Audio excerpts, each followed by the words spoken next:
அனைவருக்கும் வணக்கம் and welcome back to our channel spiritual with Raji. எல்லாரும் எப்படி இருக்கீங்க? எல்லாரும் நல்லா இருக்கணும்னு இறைவன்ட்ட பிரார்த்தனை பண்ணிக்கிறேன். இன்றைக்கி ரொம்ப இன்ட்ரெஸ்டிங்கான வீடியோ. ஆஷாட நவராத்திரி எப்படிலாம் செய்யலாம், இப்படி கூட செய்யலாமா, இவ்வளோ விஷயங்கள் இருக்கா அப்படின்னு கேட்குற அளவுக்கு ரொம்ப அழகாக தாயார் அமர்த்தி ஒரு கோவில் போல் தோற்றம் அளிக்கிற அளவுக்கு நம்மளோட ஹால் ஒரு கோபுரத்தில் இருக்கக்கூடிய கருவறையில் இருக்கக்கூடிய ஒரு தாயாரை எப்படியெல்லாம் நம்ம வச்சுக்கலாம் அப்படின்ற மாதிரி ரொம்ப அழகாக இருக்கும், டிவைனாக இருக்கும். வாங்க, உங்களுக்கு ஒரு பாசிட்டிவ் வைபு கிடைக்கும். வாங்க வீடியோக்குள்ளே போகலாம். வீடியோவை தயவு செஞ்சு ஸ்கிப் பண்ணாமல் பாருங்கள். அப்போ தான் நான் சொல்லக்கூடிய விஷயங்களும் உங்களுக்கு தெளிவாக புரியும். இது பார்த்தீங்கன்னா 26ஆம் தேதி தாயாரோட அழைப்பு என்னைக்கு அழைச்சனோ அன்னையிலேருந்து எடுத்திருந்தேன். 2ஆம் நாள் வரைக்குமே எடுத்திருந்தேன். 3ஆம் நாள் அடுத்தடுத்து ஒரு சின்ன வீடியோ மட்டும் கொடுக்கலான்னு யோசிச்சிருக்கேன். ஏன்னா ரொம்ப ஃபுல்லாக காமிச்சோம் அப்படின்னா ஒரு சிலருக்கு அது பிடிக்கிறது இல்லை. அதனால் கொஞ்சம் காமிச்சிட்டு என்னோடய க்ளீனிங் ஒர்க், நான் எப்படி குக்கிங் பண்ணுறேன், நான் எப்படி கோலம் போடுறேன், அந்த மாதிரி எல்லாத்தையும் மிக்சடாக கொடுக்கலான்னு தான் பார்க்குறேன். இது தாயாரோட அழைப்பு வச்சுருந்தேன் இல்லையா, 26ஆம் தேதி அன்னைக்கு தான் வச்சுருந்தேன். ஒரு சிலர் கேட்கலாம் 25ஆம் தேதி தானே சொல்லியிருந்தீங்கன்னா, அது எதுக்காக அப்படின்னா அமாவாசை அன்னைக்கு தான் சிலர் அழைப்பு வைப்பாங்க. ஏன்னா பிரதமை திதி தொடங்குறனால சிலர் வைக்க மாட்டாங்க அன்னைக்கு. அதனால தான் நான் 25ஆம் தேதி சொல்லியிருந்தேன். இப்படி தான் இருக்குது நம்ம ஹாலு. தாயாரோட அந்த திங்ஸ் எல்லாமே சோஃபாவில் வச்சு ஒவ்வொன்றா அலங்காரம் பண்ணும்போது அப்படி தானே இருக்குது. குழந்தைக்கு எப்படி மேக்கப் பண்ணுவோம் அந்த மாதிரி ஒவ்வொன்றா எடுக்கும்போது அப்படி தான் கிடந்துச்சு, கசகசன்னு தான் இருந்துச்சு. பட் நல்லா கரெக்ட் பண்ணதுக்கப்புறம் எல்லாமே செட்டில் பண்ணியாச்சு. அன்னைக்கு பார்த்திங்கன்னா வாராகி அம்பால் அமர வைக்கணும், நம்ம குழந்தைக்கு எல்லா வேலையும் பண்ணணும்னு நினச்சிட்டு கொஞ்சம் கிச்சனை கவனிக்காமனா பாப்பாவை விட்டுட்டு செகண்டில் இங்கே உட்காந்துட்டேன்னா கிச்சன் ஃபுல்லாக இப்படி தான் இருந்துச்சு, கசகசன்னு. காலையில் சமைச்சது, நெய்வேத்தியம் பண்ணது, தோசை சுட்டது எல்லாமே அப்படியே தான் இருந்துச்சு.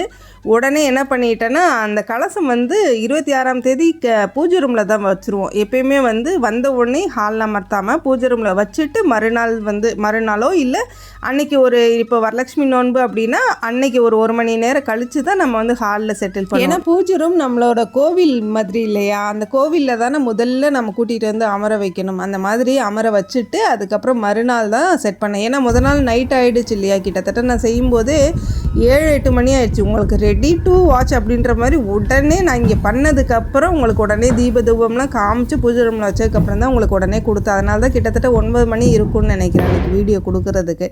அதனால் எனக்கு வேலையும் பிஸி ஆகிடுச்சு. உங்களுக்கு பாப்பா விட்டுட்டு வரவும் இந்த கிச்சனை பார்க்கவுமே கிருட்டுன்னு வடிவேல் சார் சொல்கிற மாதிரி தலையே சுற்றிடுச்சு. என்ன பண்ணுறது, என்ன சாமி ஒரு பக்கம் அலங்காரம் பண்ணணும், அன்னைக்கு யாராவது வருவாங்க இல்லையா, அதனால் என்ன பண்ண முடியும், இவ்வளோ வேலை குமிஞ்சிக்கிட்டே போகுது அப்படின்ட்டு அப்புறம் திருப்பி நம்ம சொல்லி அதை நினச்சி என்ன பண்ண முடியும் அப்படின்ட்டு வேகமாக போய் அதை க்ளீன் பண்ணி முடிச்சுட்டு மாக்கோளம் போட்டுட்டு அதை நான் எடுக்க முடியல. எனக்கு கொஞ்சம் பிஸியாகிட்டேன், அதனால் என்னால் காட்ட முடியலை. அதனால் தாயாரோட அலங்காரம் மட்டும் ஸ்டாண்டு வச்சு அப்படியே எடுத்துக்கிட்டே வந்தேன்.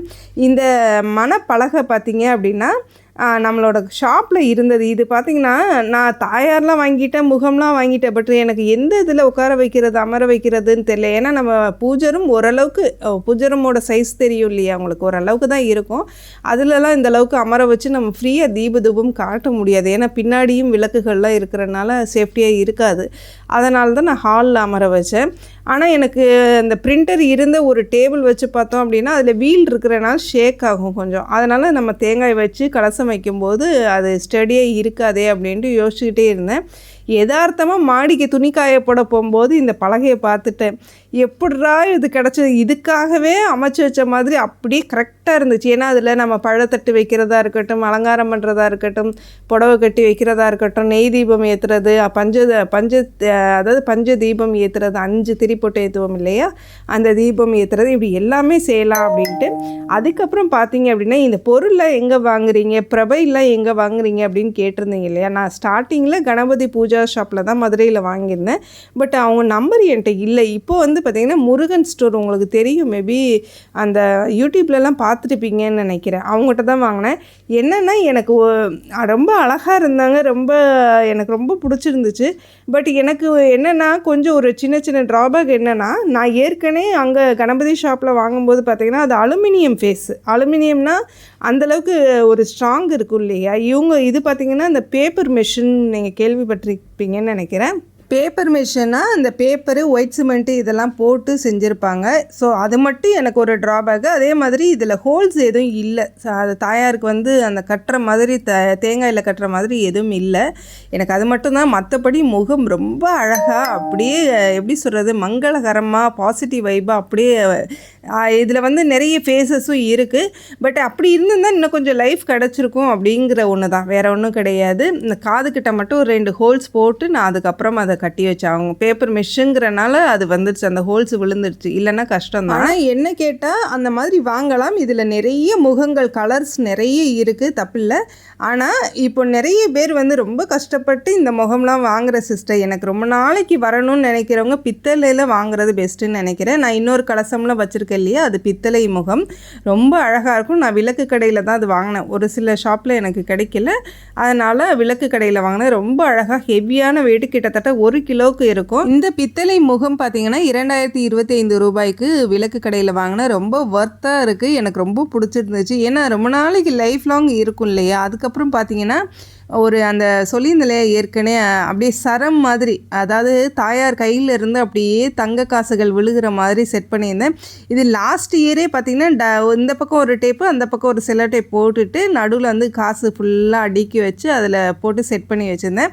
அது அப்படியே தான் இருந்துச்சு. கீழே அந்த குட்டி செம்பு மட்டும் வச்சு, அதே மாதிரி மடியில் ஒரு செம்பு வச்சு அதே மாதிரியே கொடுத்துட்டு ரொம்ப அழகாக இருந்தாங்க. அதுக்கப்புறம் இந்த முகம் வந்துச்சு இல்லையா, நல்லா ஆனால் சேஃப்டியாக அனுப்பியிருந்தாங்க முகம்.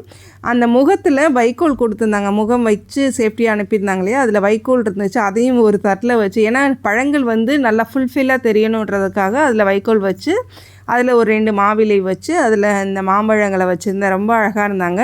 ஏன்னா பழங்கள் ஒரு சில டைம் பசங்க சாப்பிட மாட்டேங்கிறாங்க, அதனால் கொஞ்சம் நார்மலாக தான் வாங்கி வச்சுருந்தேன். அதுக்கப்புறம் பழங்கள், சாக்லேட்ஸ்லாம் எதுக்காகனா, வீட்டில் குட்டி குட்டி குழந்தைங்கள்லாம் வர்றாங்க. இங்கெல்லாம் குட்டி குழந்தைங்க நிறைய இருக்காங்க, அவங்களாம் வர்றாங்க இல்லையா, அவங்களுக்காக சாக்லேட்ஸு அதெல்லாம் வாங்கி வச்சுருந்தேன். அப்புறம் அவங்களுக்கு இது எல்லாமே வந்து லாஸ்ட் இயர் நான் சேர்த்து வச்சுருந்தேன். அந்த வளையல் எல்லாமே தான், எதுவுமே நான் புதுசாக வாங்கவே இல்லை. புதுசாக வாங்கினது அந்த 2 முகம்தான். அதாவது தாயாருக்கு மிகப்பெரிய நன்றி சொல்லணும். ஏன்னா லாஸ்ட் இயர் வந்து நான் சின்ன கலசம் வச்சு ஒரு தேங்காய் வச்சு வழிபட்டேன்னா, இந்த வருஷம் ரொம்ப கிராண்டாக பண்ணுற அளவுக்கு எனக்கு ஒரு பலம், உடம்புக்கு ஒரு பலமும் புத்துணர்ச்சியும் கொடுத்துருக்குறாங்க. அந்த மாதிரி என் கையில் கூட கடைசி அந்த இது மாத கடைசி தானே, அதில் கையில் கூட எனக்கு அவ்வளோ பணம் கிடையாது.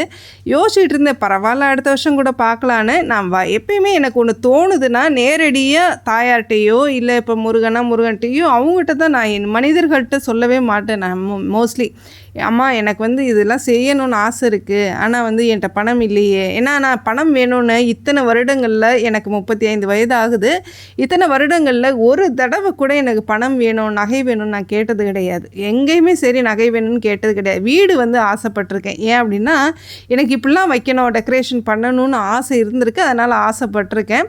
அதே மாதிரி நிறைய சகோதரிகளுக்கு ஒன்று சொல்லணும்னு நினச்சேன். எல்லோரும் நிறைய பேருக்கு, நம்ம சகோதரிகள் நிறைய பேர் என்ன நினைக்கிறாங்கன்னா, வீடு கட்டணும்னு ஆசைப்படுறீங்க இல்லையா, வாராகி தேவிக்கு பஞ்சமி அன்னைக்கு ஒரு விளக்கு நெய் தீபம் ஏற்றி பாருங்கள், கண்டிப்பாக மாற்றங்கள் உண்டாகும். ஏன்னா பூமி தாயார், பூமியை பிளந்து கொண்டு வந்தவள் தாயார். ஏன்னா பூமி கைக்குள்ளே அடக்கியவள் நம்ம வாராகின்னு சொல்லலாம். அந்த மாதிரி தாயாரை நீங்கள் நினச்சி வழிபட்டாலே போதும், கண்டிப்பாக கூடிய சீக்கிரம் வீடு மனை கட்டுற ஒரு யோகம் கிடைக்கும்னு நான் சொல்கிறேன்.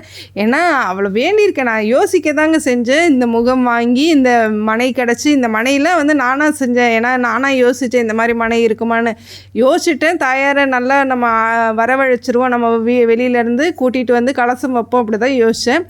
எனக்கு இந்தளவுக்கு நீ கிராண்டாக பண்ணு அப்படின்னு சொல்லி அவங்களே இந்தளவுக்கு என்னை வந்து நல்வழிப்படுத்தியிருக்காங்கன்னு தான் நான் சொல்கிறேன். அடுத்ததான் சரண்யா சிஸ்டர் கேட்டிருந்தீங்க, இதெல்லாம் யார் சிஸ்டர் உங்களுக்கு சொல்லி கொடுத்தா அப்படின்னு கேட்டிருந்தீங்க. எனக்கு யாரும்லாம் சொல்லி கொடுக்கல, அதுக்காக நானாகவும் கற்றுக்கிட்டு வரல. எப்படி கற்றுக்கிட்டேன், எதனால் செய்கிறேன், இதெல்லாம் பார்த்தீங்கன்னா இதை டெக்கரேட் பண்ணுறதுக்கு எனக்கு எவ்வளோ நேரம் ஆகிருக்கும், அவ்வளோ டயர்டு ஆக தான் செஞ்சிச்சு. ஆனாலும் ஏன் செய்கிறேன் அப்படின்ற ஒரு நோக்கம் எனக்கே தெரியல.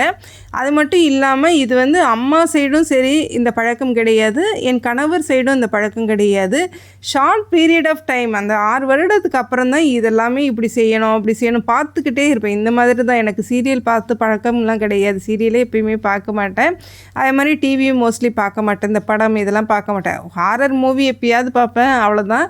அந்த மாதிரி எனக்கு எப்படி தூண்டுது, எப்படி இந்த மாதிரி செய்ய வைக்கிறாங்க தாயார் அப்படின்றது எனக்கு தெரியல. ஆனால் ஒருத்தவங்கள பார்த்து ரொம்ப கற்றுக்கிட்ட ஒரு விஷயம் என்ன அப்படின்னா, என் குருநாதர் தேசமங்கையர்கரசி அம்மா, அவங்கள ரொம்ப பிடிக்கும். அவங்க சொல்லி அவங்களோட வீடியோஸ் அடிக்கடி பார்ப்பேன். நல்வழி தானே படுத்துகிறாங்க, தவறு இல்லையே அப்படின்னா அவங்களோட வீடியோஸில் ஒவ்வொன்றுமே சொல்லுவாங்க, இப்படி செய்யணும் அப்படி செய்யணும், இந்த மாதிரிலாம் இருக்கும் அப்படின்னு சொல்லுவாங்க. அதை பார்த்து ரொம்ப கற்றுக்கிட்டேன். அப்புறம் எங்கள் வீட்டில் பக்கத்தில் அம்மாவோட ஃப்ரெண்டு ஒருத்தவங்க, ஒரு அத்தை, அவங்க வந்து நல்லா க்ளீன் பண்ணாங்க. நான் என்னங்க க்ளீன் பண்ணுறேன், அவங்க க்ளீன் பண்ணுற மாதிரிலாம் யாருமே பண்ண முடியாது. அவ்வளோ சுத்தமாக வச்சுக்கிடுவாங்க, அவ்வளோ தெய்வீகமாக இருக்கும் அவங்க வீடு. என்னை மாதிரி பொருட்கள் இல்லைனாலும் சரி அவ்வளோ அழகாக இருக்கும். அவங்கள பார்த்து ரொம்ப கற்றுக்கிட்டேன். அவங்க வீட்டுக்கு போனாலே எனக்கு அவ்வளோ பிடிக்கும். இவ்வளோ சுத்தமாலாம் ஒருத்தர் வச்சுக்கிடுவாங்களா அப்படின்னு அவ்வளோ கம்மன்னு இருக்கும்.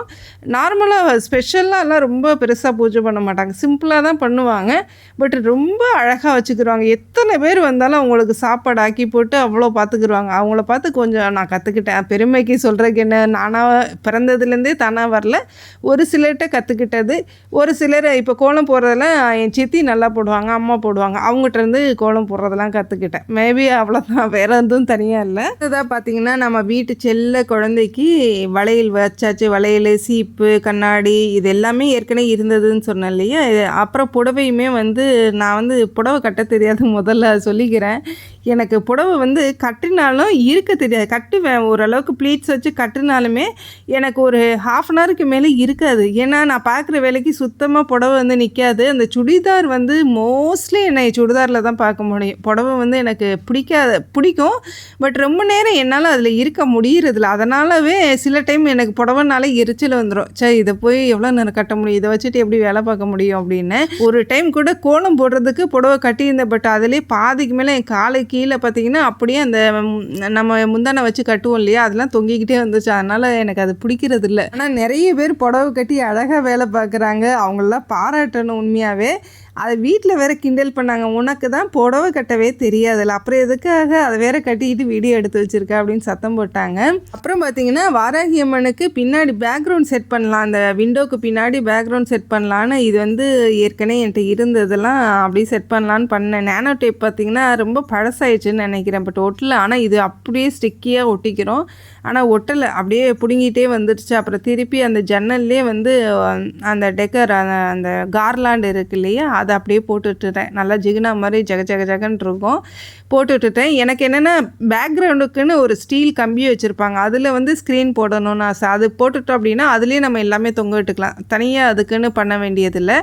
ஆனால் என்னென்னா இப்போதைக்கு வேண்டாம், இப்போதைக்கு எதுக்கு அதை போட்டு செலவு பண்ணிகிட்ருக்க அப்படின்ட்டு விட்டாச்சு. அடுத்ததாக இந்த பிரபைலாம் எங்கே வாங்கினீங்கன்னு கேட்டிருந்தீங்க இல்லையா. அந்த பிரபை, இந்த வளையல்கள், இந்த கண்ணாடி, இந்த வளையல் எங்கள் கடையில் இருந்ததுப்பா. நான் சொல்கிறேன், இந்த மாதிரி வளையல்கள், கண்ணாடி, இந்த குங்குமச்செம்மல் இது எல்லாமே இந்த முருகன் ஷாப்பில் கிடைக்கிது. நீங்கள் செக் பண்ணி பாருங்கள். நான் இதெல்லாம் வாங்கினது கிடையாது. நான் இந்த முகம் மட்டும்தான் இந்த தடவை வாங்கியிருந்தேன். ப்ரமோஷன் வீடியோ கிடையாது. நம்பர் ஃபஸ்ட்டு கமெண்டில் கொடுக்குற, செக் பண்ணி பாருங்கள். சரி, இன்றைக்கி நம்ம சப்ஸ்கிரைபர்ஸோட ஒரு 10 பேர் பார்த்துடலாமா. Swarnalatha sister, Saranya sister, homely queen Priya, key house, கோம்ஸ் lifestyle, Rishitex, MTR editor, Priya Krishnan, Deepa, Senthil Kumar, Tamil பொண்ணு விளாக்ஸ், உமாதேவி மகேஸ்வரி, நடராஜன், செலினா செலி அண்டு ஆகாஷ். இன்றைக்கி எக்ஸ்ட்ராவே பேர்லாம் சொல்லியாச்சு. அடுத்தடுத்து 10 பேர் கரெக்டாக நம்ம சொல்லிடலாம். அடுத்ததாக பார்த்தீங்கன்னா தாயாருக்கு அழகாக 2 பக்கமும் குத்து விளக்கு ஏற்றி ரொம்ப அழகாக நடுவில் நிறுத்தியாச்சு. நம்ம மனசு தாங்க, எதுவுமே வந்து நமக்கு பணம் இல்லை அப்படிலாம் யோசிக்கக்கூடாது. ஆரம்பத்தில் எல்லாமே நமக்கு குறைவாக தான் தெரியும். ஆனால் நிறைவாக என்னால் செய்ய முடியும் அப்படின்னு நினச்சி செஞ்சோன்னா கண்டிப்பாக வெற்றியை நோக்கி நம்ம நகர்வோன்னு நான் நம்புகிறேன். நீங்களும் நம்புங்க. ஏன்னா இருக்கிறத வச்சு நம்ம ஏதாவது ஒன்று க்ரியேட் பண்ணுவோம். இன்றைக்கி இதை செய்வோம். இன்றைக்கி வந்து இந்த மாலை கிடைக்கிது, இன்றைக்கி மல்லி கிடைக்கிது இந்த சீசனில் அப்படின்னா மல்லியை போடுவோம். ஒரு சாமந்தி தான் கிடைக்கிதுன்னா சாமந்தியை போடுவோம். ஆனால் போடணும், பூ போட்டுன்னு அலங்காரம் பண்ணணும்னு நினைக்கிறது பெரிய விஷயம் இல்லையா. அந்த மாதிரி நினச்சாலே கண்டிப்பாக தாயார் எல்லாத்தையும் அருள்வாள்னு நான் நம்புகிறேன்.